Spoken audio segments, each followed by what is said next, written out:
Jackie and Steve from NAPCO, and we're joined by Eddie Sunderland, who is a recent trainee. Eddie, why don't you go ahead and tell us about you and your background?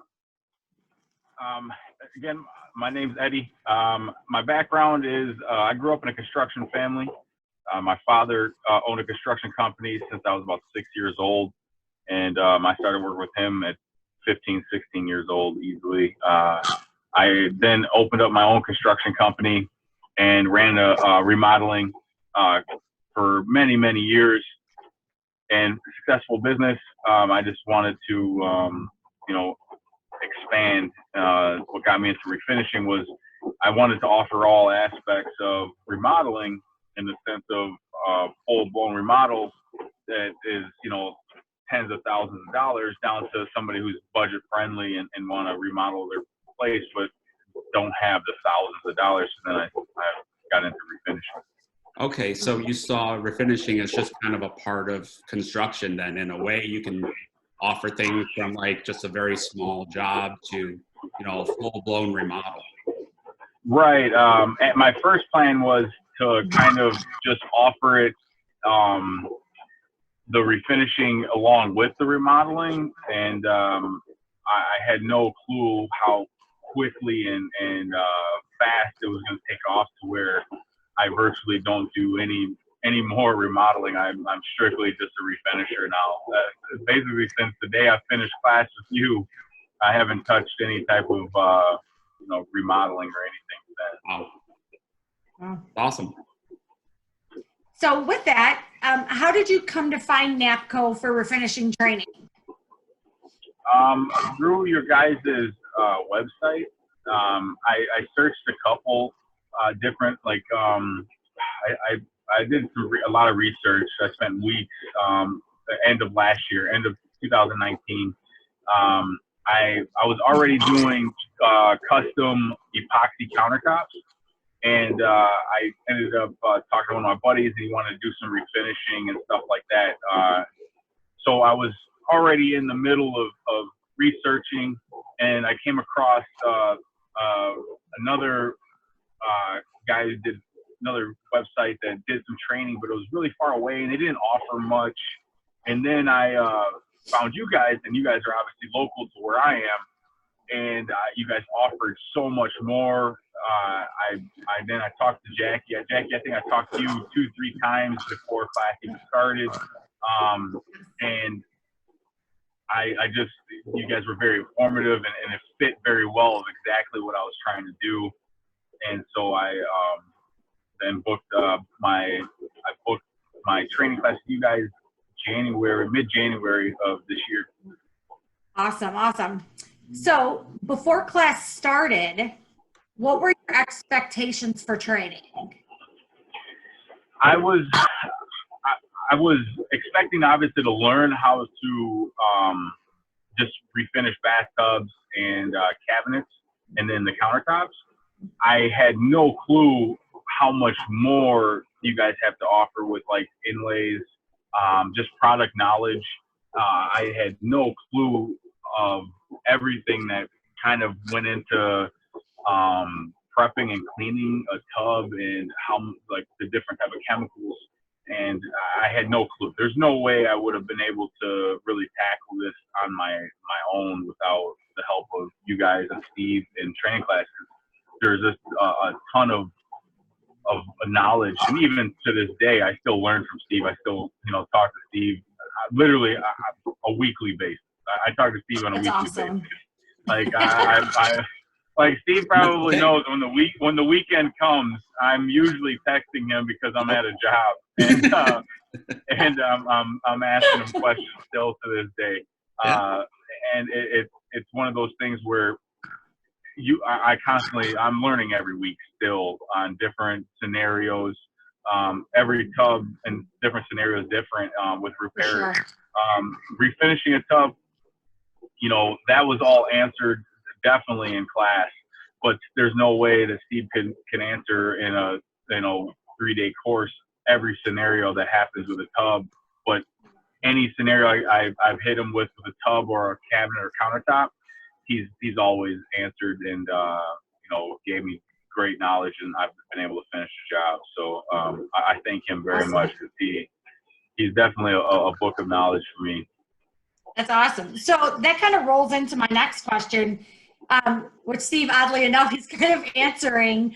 So after class was over, and again, you just kind of hit on that right now, but after class was over, what were the most important takeaways from the class? Like, I know you may have had expectations, but then during or maybe even after, like, what was the most important takeaways for you?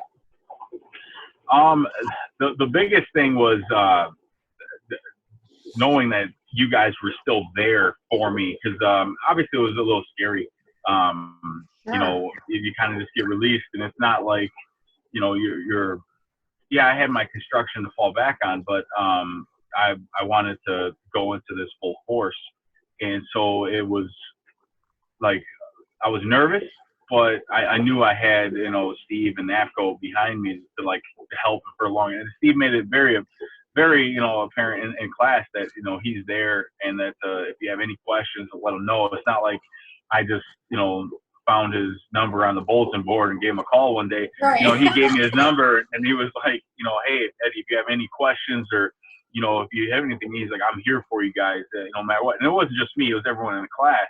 And that's one thing that, like I said, has been very good for me, is Steve's always been there, no matter any type of crazy questions. And I've hit him with some good curveballs, and trust me, there's not one thing I haven't, you know, found that has stumped him. He's always been right there. He's sent me, you know, full on detailed descriptions of what to do step by step, pictures of products that he needs me to grab. It's I feel like I should put him on my payroll almost, because he's helped me out a lot, and it's just one of those things where he's been a learning curve for me, and you guys, NAPCO's helped me, where you guys, you know, fast paced that learning curve. Other ways I would have had to, you know, took the long road to you know, solve these problems, and with you guys in the background, you guys have helped me, you know, immensely. So that's awesome. Thank you. Yeah, I mean, we're always learning, right? So, like, if I don't know the answer to something, I'll find it out for you, Eddie. Oh yeah, and that's one thing too. Like, even when Steve, if you're not available, I've even talked to Jackie, and Jackie's helped me out with things too. So it's not like I haven't, you know, been able to never, you know, get my answers. You know, Right. It's like when you weren't available one morning, you're in class or doing something, Jackie's always been right there to help me along. So it's been a great experience. Tag team Eddie, Steve. That's what we're doing. Yeah. Poor guy. Hey, so once you got done with training and everything, how'd you? Yeah, so you had the construction company, or you still do. I'm not quite sure, but how did you pivot? How did you change up your marketing to switch over from construction to finishing? Like, what did you do? So with my construction, I still have a business page for my construction company. I don't, like I said, I don't actively market it like I used to. But I didn't really do much marketing since my dad was in the business so long. We had contacts, and we had architects we built for. We built homes and framed homes. And so we always kind of stayed busy. And then word of mouth kind of filled in. So I didn't really spend a lot of money. I did like the home advisor thing for my construction company a couple years back. And for construction and the wide variety of things I offered, you know, it didn't fit me well with home advisor. Okay. So what I did when I started doing, when I signed up in December, I think it was like beginning or mid-December, I knew like I was going to go through you guys' class. I started marketing before I even learned anything from you guys. January, I think 14th was like my first day of class. I was marketing in December, and I was posting ads in Facebook. I used other like apps and resources, Thumbtack and stuff like that. And I had, by the time class started, I had 3 tub jobs and a cabinet job already booked before I went through class. So awesome. With class hit it was like the 14th, 15th, and 16th, and it ended on a Friday. I did a tub Saturday and Sunday, and then started a cabinet job on Monday, already with class, because that's why I made it apparent to Steve, like, hey man, I need all this equipment, like by the time I leave. Yep. For So, sure. and it was just, I'm not a marketing genius or anything like that. I don't really, before all this started, I didn't have to market as much. I kind of relied on my dad being in the business for 20 years. But since I did this, I have reached out to my local like city. There's like a bunch of business owners that get together in a meeting, and they I meet with them every Tuesday morning, and we do like referrals, and we always refer each other. But there's a guy who does like marketing, and I actually talked to him earlier today. And then I learned from him, but I market.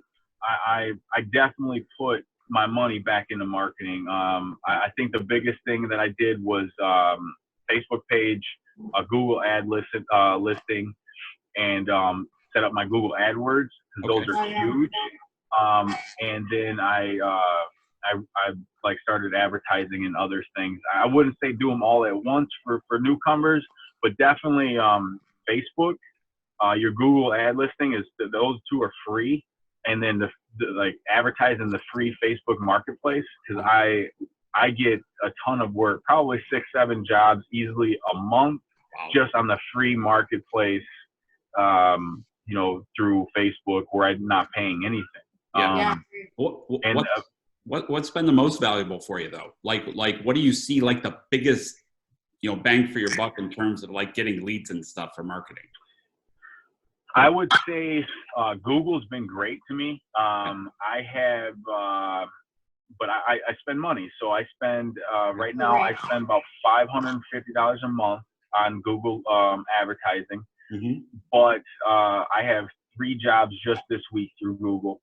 And I do a lot of Google. Seems like if they contact you, they're ready, from at least from my experience, they are ready to go. Like if they're contacting me through Google, they are like, they're ready to hire you. So I think the biggest thing, I will say also, is reviews. I've had people where they're like, where they contact me and they're say, you know, the reason I hired you is because, you know, you have a lot of reviews and they're perfect. You know, so that's why I picked you over everyone else, is that you have a 5-star review and you had multiple of them. And I always post my work, before and afters on everything.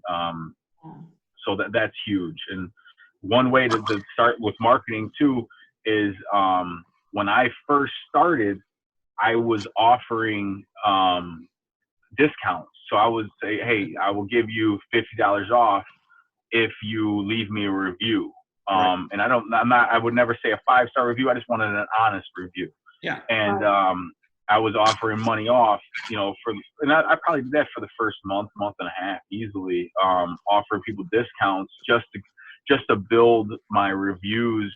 And so now I have reviews on 6 or 7 different platforms easily. And so that's what I tell people to start, if you want to start small.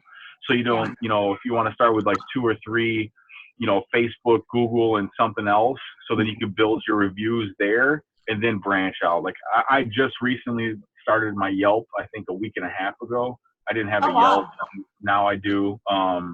So I definitely think that I started decently small. I didn't have too much, and then I expanded from there. But I will say the biggest things I would say are those 2. Another one for paying wise that has been big for me is Thumbtack. Thumbtack, it doesn't seem like it's not as popular, but I generate a lot of business from Thumbtack. And it's a pay per lead, so you don't pay a monthly. You can set a budget. And leads are relatively inexpensive. Bathtub leads are like $15, and then cabinet leads are 20 to 25 bucks. That's Cabinet okay. refinishing leads, so it's not bad. Home Advisor is triple that. So Oh, wow. I've been contacted by them. I don't advertise through Home Advisor though, so I'm not really familiar if they're good. Yeah. But right now I advertise through Angie's List, Thumbtack, Facebook, Instagram, and then my Google. And like I paid a company to create my website, my Google ad listings, and everything like that. nice. So That's cool. those are huge. Yeah, I'd say. One other huge thing that I always did is like Facebook and social media is huge. Sure. So what I do is I follow a lot of realtors and property management groups, and I look at all their listings. Like I look at everything, because if I spot that their tub looks horrible, I don't comment on that listing, but I message them like, hey, I'm in the business of refinishing tubs. I see at this listing the tub kind of looks a little bad. I could help improve this and make it look brand new. And then I offer a little bit of a discount to them because it would bring me more business. Sure. I actually networked with the realtor this morning, and she has a couple of tubs for me to do. It's just networking. I do a couple property management.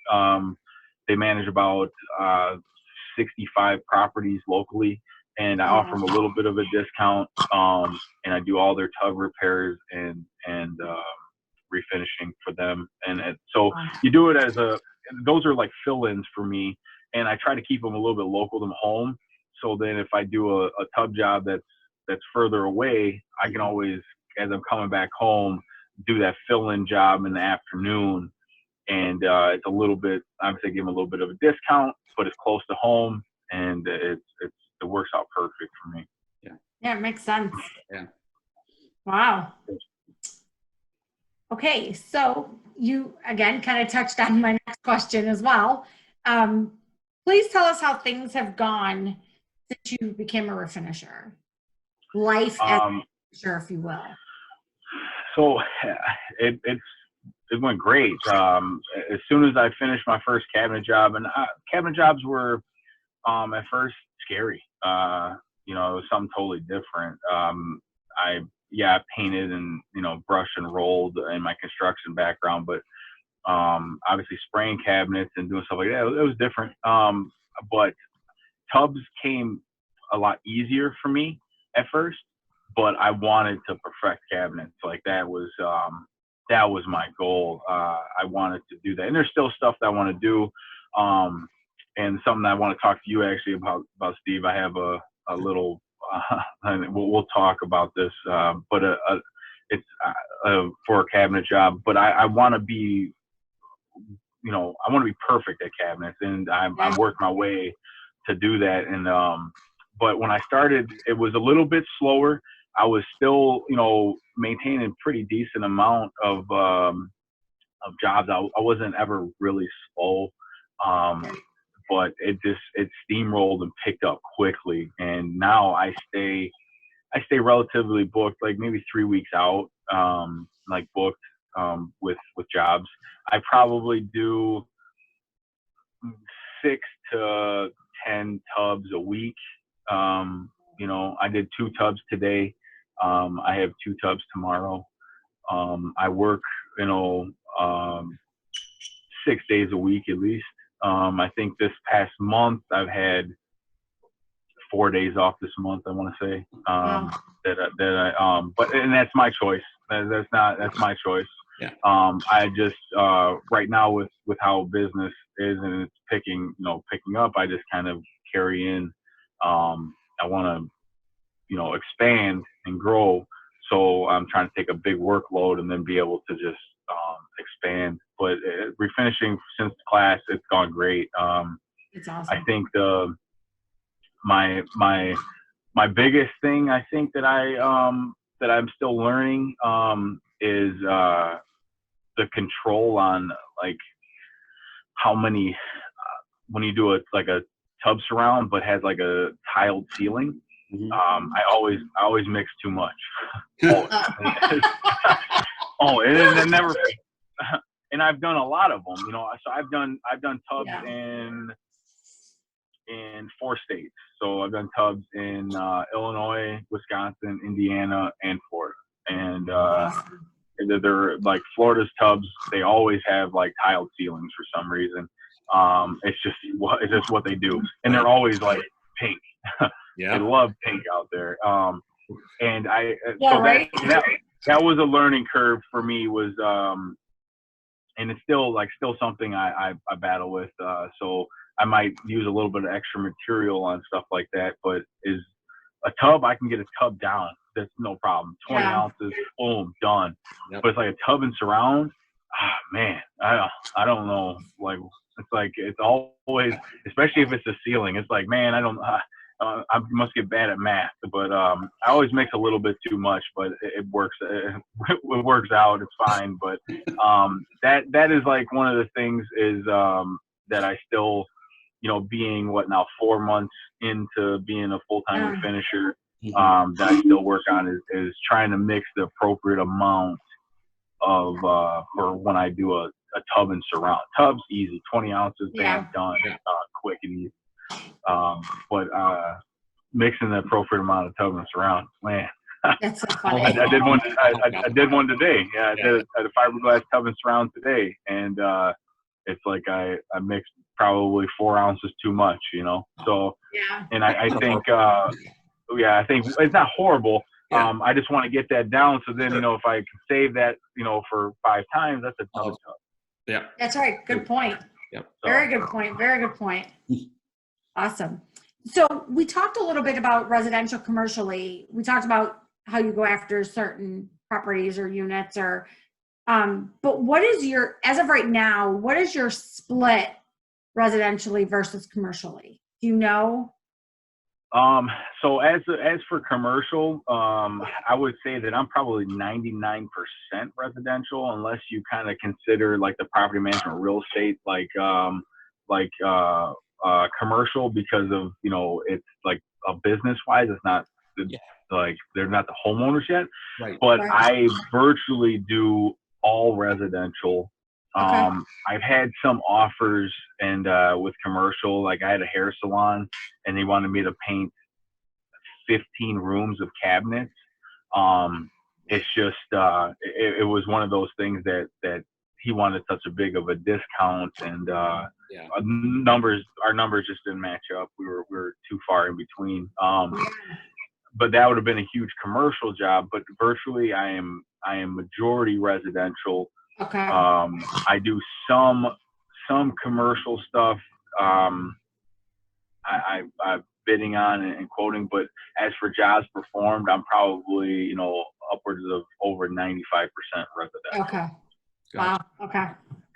Hey, so when you advertise for different jobs, like since you're focusing mainly on residential here, so let's talk about, like, because you're doing everything, right? You're doing tubs, you're doing tile surrounds, you're doing countertops, cabinets. Do you change up your advertising based on the job? I mean, it's like, do you so with certain so with like Thumbtack, I have I do advertise like for straight cabinet refinishing, cabinet painting, and then I advertise for bathtub repair and refinishing.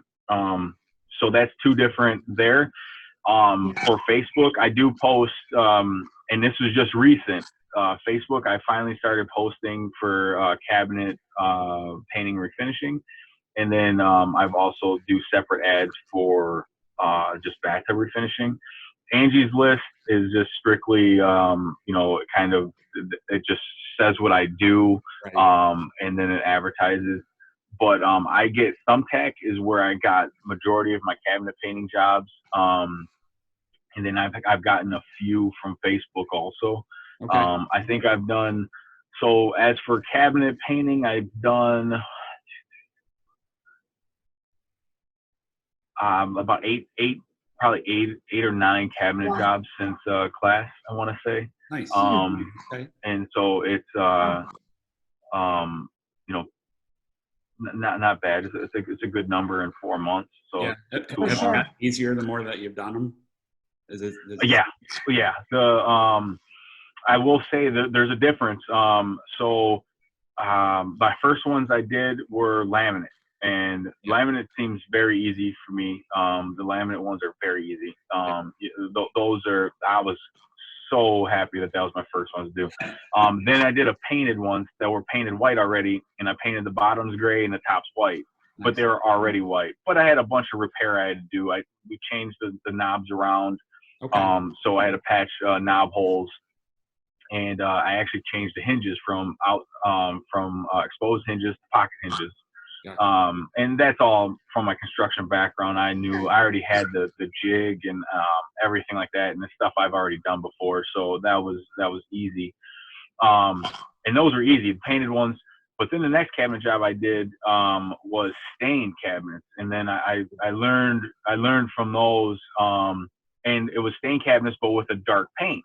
Oh, yeah. And so I did those, and I had a little bit of issues, and me and you talked through that, and I got through it. And then the next ones I did were, or a couple down the road, were stained cabinets, but white. And this is where, like, I did these perfect. I prepped them perfect. I cleaned them, and I will say that the biggest thing I learned is the cleaning. Take your time, clean them 2-3 times if you have to, because it's going to save you so much time in the back end. If you don't clean them properly, you're going to have so much more time. And this is stuff I've learned and experienced. Sure. And so now I clean cabinets like it's, I'll clean them 2-3 times if I have to. If I don't feel like they're clean enough, I'll clean them again.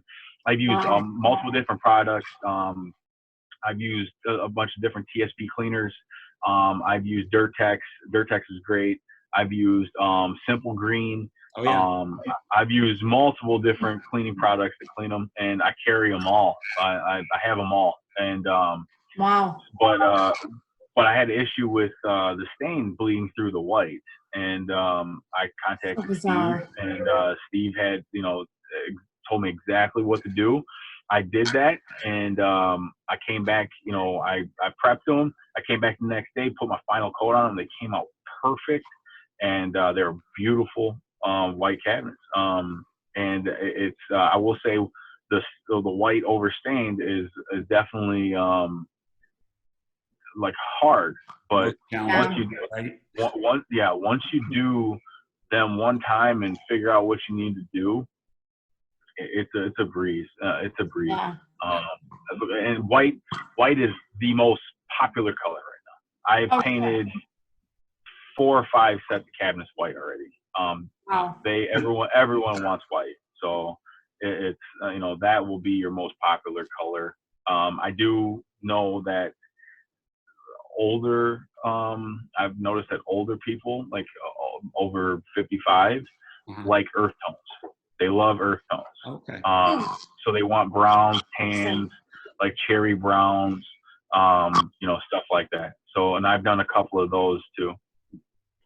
Wow. Well, with all the cleaning prep, it almost sounds like you need people to help you. Yeah. So I usually, for cabinet jobs. Next question, Steve. Oh, sorry. Go ahead. I'm sorry. Go ahead, Jackie. No, that's all right. That's all right. So, Eddie, we're just going to go with this now, since you were going to start talking anyway. Next question is, what are your goals for growth? Are you going to expand and eventually have a crew, or stay a single owner operator? No, I definitely have all the plans to expand.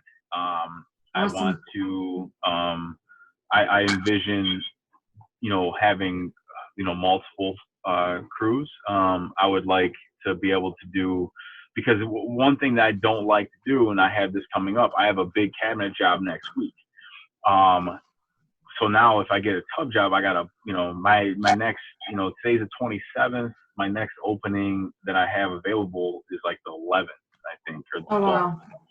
So I'm like booked out, solid until then.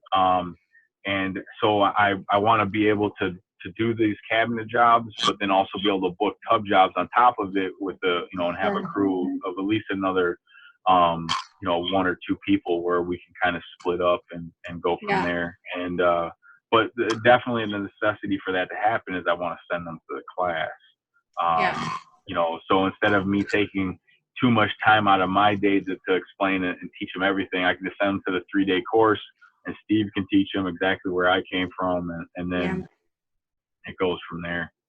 So when you said crew, Steve, I'm just gonna hijack this just a little more. Oh, you're good. Have you thought about, and I'm sure you have because you think a lot about stuff. Have you thought about like what the plan would look like? So are you looking to have a prep crew? Are you looking to have somebody who will do bathtubs while you're doing kitchens, vice versa? How do you see it looking as of like right now? So I would, I virtually would like to have a guy that can just do that starts off just doing bathtubs. Because bathtubs are, in my opinion, are easier. And I've already have done cabinets and stuff like that. So I would much rather someone start off with bathtubs, and then I can bring them into where I can teach them cabinets. And then my vision is once I teach them bathtubs and teach them cabinets, then I can kind of have them to where they can do jobs completely on their own, and they're almost like a manager, of the business, to where then they can kind of even operate a territory. Because right now, with me being between two metropolitan cities, I cover a lot of ground. I cover from Chicago all the way to Milwaukee. Since I'm smack dab in the middle. There's days I was all the way on the north west side of Milwaukee today, and last week I was on the south side of Chicago, doing kitchen cabinets, countertop, and 2 bathtubs in one house. So wow. Yes, you need a crew. A Chicago crew, a Wisconsin crew, a Florida crew.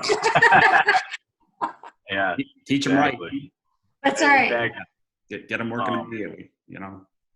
So So let's talk a little bit. Let's shift gears a little bit. Talk about what's going on right now. So what, if anything, what did you change with the business? Like once the kind of the pandemic was announced and everything, and we started seeing shelter in place, did you do anything different in your business? I advertised more. I pushed it harder. So what I didn't want to do is I didn't want to sit around, and I didn't want to take no time. So right when this started hitting, I was like doing a cabinet job and in Chicago. And I finished that up, and what I wanted to do was I didn't want to stop, and so I advertised more, and I pushed more. So I just kind of took and reinvested more into it, because I knew that people were still working and people are still making money. They're just making money at home. So what I wanted to do was, this is a perfect opportunity. They're home. So as long as, you can catch them home and they're okay with you coming into their house, and you take the proper precautions, this is the perfect time. You don't need to schedule, I work Monday to Friday, I'm not available. They're home. So I wanted to take advantage of that.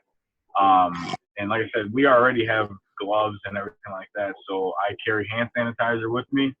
Nice. I have my gloves, and this is the thing I always tell people, we're already cleaning their whole bathroom pretty much. So when I go in there, I sanitize, the bathroom, wash my hands and stuff like that, then go to cleaning the tub. Your whole spot is pretty much sanitized, because you're cleaning everything anyways. Same thing with cabinets and stuff too. So, and then when you leave, I do the same thing. It's a little different. You don't shake nobody's hands or nothing like that. But, you feel like the most rude business owner ever. But, and I things did change. I don't really leave business cards anymore. If they ask me for one, I give them to them. But I don't really leave business cards anymore, just because of this whole thing, this transfer of stuff. But I still, you still able to work and everything like that. You got to understand, you're not really around anybody. You go into the bathroom, and you work. It's usually the door is closed and plastic off, or Right. whatever you have. You're not really around people, so it's safe as long as you take the proper precautions. And I just knew that with this happening, as long as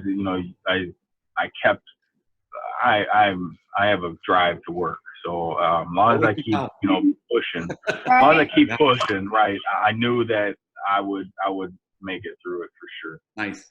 So now, sorry, Steve, really quick, because Eddie did tell me this the other day. Sorry. Yeah. Eddie, can you, because Steve doesn't know this, and I think this is helpful for other refinishers, but when Steve was talking about what have you changed, can you talk a little bit like your estimates, how that process has changed? Oh, okay. Be interesting too. Yeah. So, like I said, so with estimates, you always have people that want to, they do different things.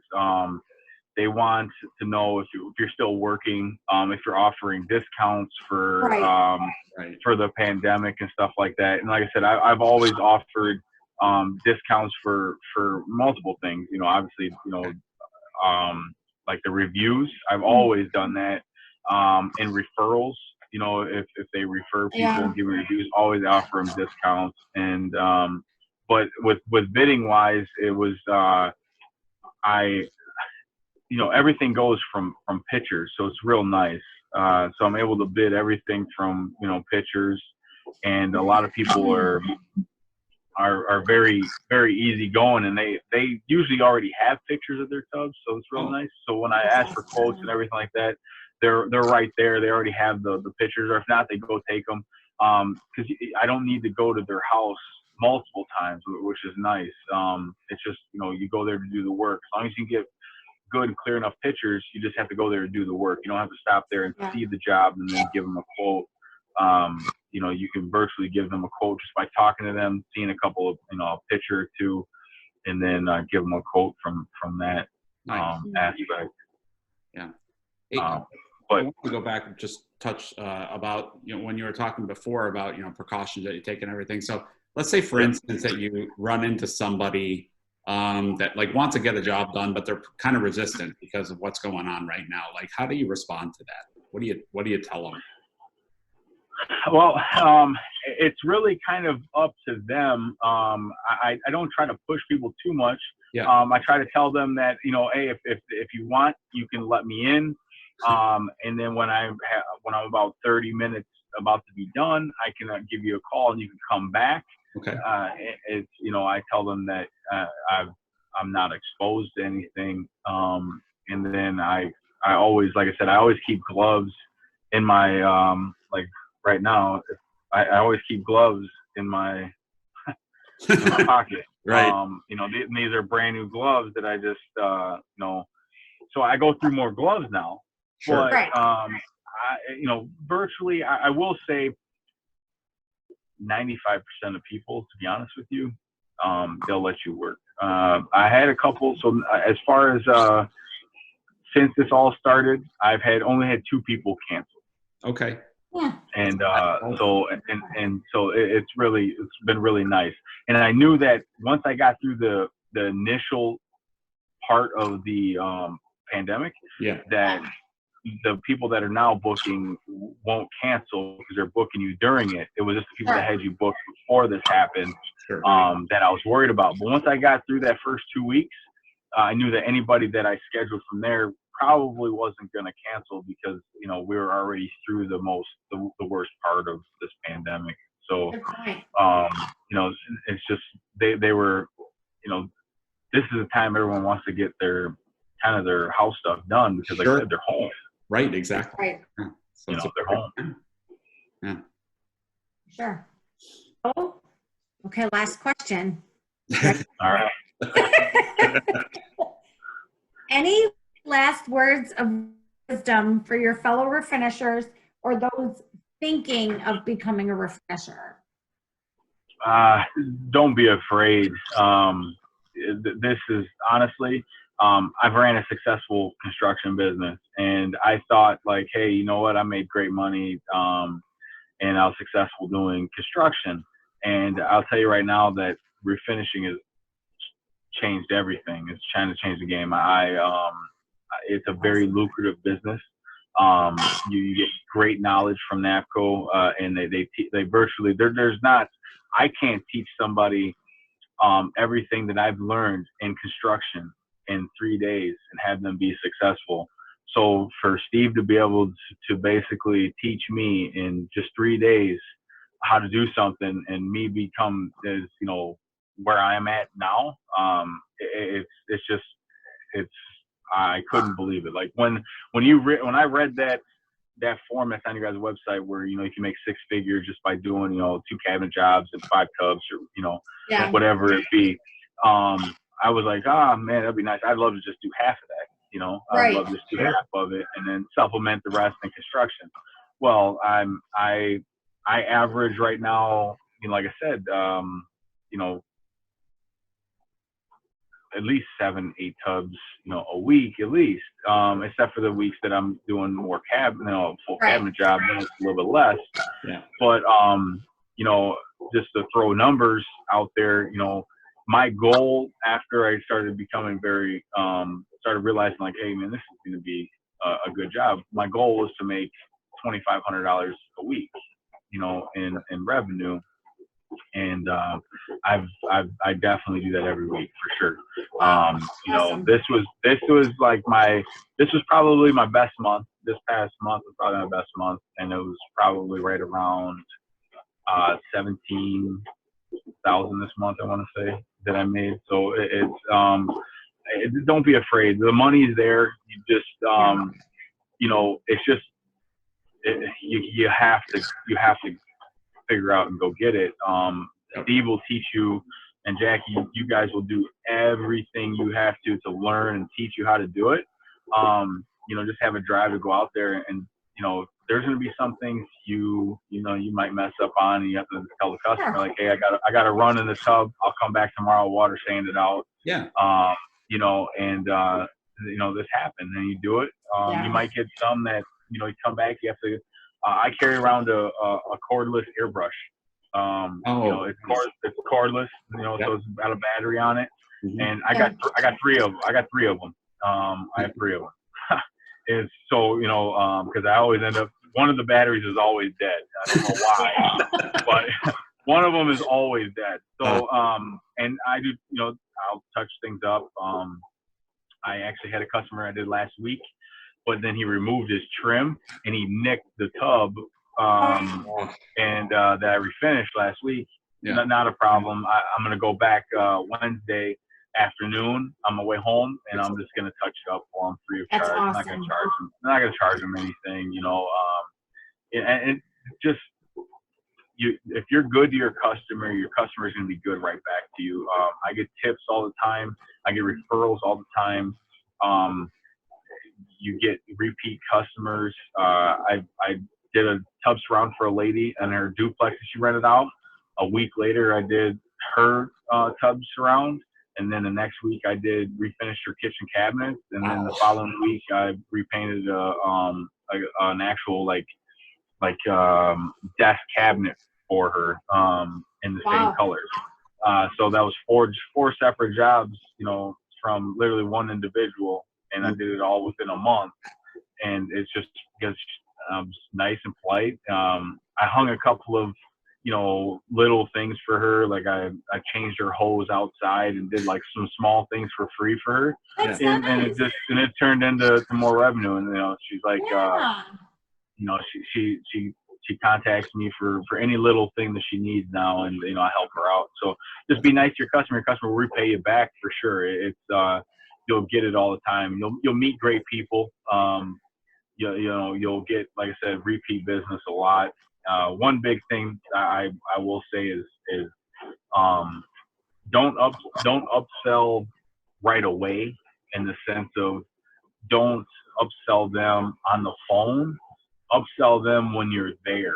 And I feel like that works best for me. So when I get there, I try to upsell like the glue and drain. If I notice that the drain looks kind of cruddy, I upsell. If I notice they had a bath mat or they have kids, or their mom lives with them that is older, I always get a non-slip surface in there, Right. and upsell them. So I try not to upsell them in the beginning, because I don't want to seem like I'm trying to take their money, but I try to upsell them in the end and help them out and kind of cater to their needs. If you see they have a bath man kid, Yeah. I'll tell you right now that you put on that refinished surface, nice and glossy, it's a little slippery. So Oh yeah. so you put a non-slip surface in there, and then I always offer it to rentals, because I tell them, like, you never know what your renter is going to do. So if you just just kind of hit this on the head now, you'll never have that problem with your warranty in the future for your rental by having that non-slip surface in there. So rentals, 90% of the time, I always put a non-slip surface in for them. Nice. Because it's a smart decision for them. So easy add-on, right? Yeah. Yeah, exactly. And it's 15 minutes, if that. Right. 15 minutes of a little extra work, and so it pays dividends in the end for sure. It does. So the glue and drains, I get them from you guys all the time. I think I just ordered 2 the other day from you guys, and I got to order more because I already sold. That's awesome. The glue and drains are great. People's drains are always kind of cruddy. Or if you notice that they have one of them stoppers that they just put down, or a lid, Yep. we have them nice twists and turns. I get them on those all the time. The That's twists so and cool. turns are great. So I always get them the twists and turns. So that's my upselling is I like to go in there and upsell the drains. Those are my favorite, to be honest. quick and easy, Quick and easy. Yeah. That's all right. Quick and easy. Can't beat it. Yep. Well, Eddie, I want to thank you for the time that you took out of your day to talk with Jackie and I. Yes, And, thank you. We really appreciate you, and thanks so much for the interview. Okay. No, I appreciate it. I appreciate you guys. I want to say thank you to you guys. Like, seriously, you guys have literally helped me out in my business from start to finish. Even Jackie, from weeks before I even signed up with you guys, and then Steve, I know I bug you a lot, and and you've always been willing to help and in a great mood, no matter when I've literally messaged you on Sunday. So it's and Steve's always been there and helped me. So I appreciate you guys so much. You guys have helped my business a lot. So thank you. Thank you. We appreciate you. Anything you guys ever need from me, I'm here. All right. Sounds good. Thanks, so Eddie. much, Eddie. No All right. problem. Thank you. Jackie and Steve signing out from NAPCO. Take care, Guys. everybody. Bye-bye. Bye. Bye, guys.